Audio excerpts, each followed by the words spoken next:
አሰላሙ አለይኩም ወራህመቱላሂ ወበረካቱ። የሙሊና ቤተሰቦች እንዴት ናችሁ? ደህና ናችሁ ወይ? ላይክ ሰብስክራይብ ማድረጋችሁን ግን አትርሱ። ኢንሻአላህ ዛሬ ደግሞ የትራስ ልብሶችን እያጠብኩኝ የፍራሽ ልብሶችን እያጠብኩኝ ለእናንተም ኢንሻአላህ ብሎጌኑ ሌላ አሳያችሁ ብዬ ነው።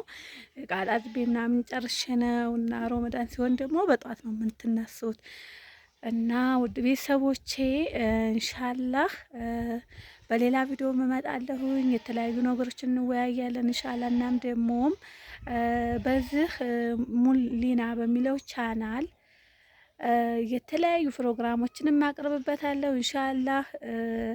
በዋትስአፕ የዋትስአፕን ቁጥር ቁጥር አስቀምጥላችኋለሁ። የተለያየ ሀሳብ አስተያየት ታላችሁ ኢንሻአላህ አጋሩኝ፣ እንወያይበታለን ማለት ነው ኢንሻአላህ። ቪዲዮ ደግሞ ለማቀረጽ የፈለገ ሰው ኢንሻአላህ ያናግረኝ ማለት ነው።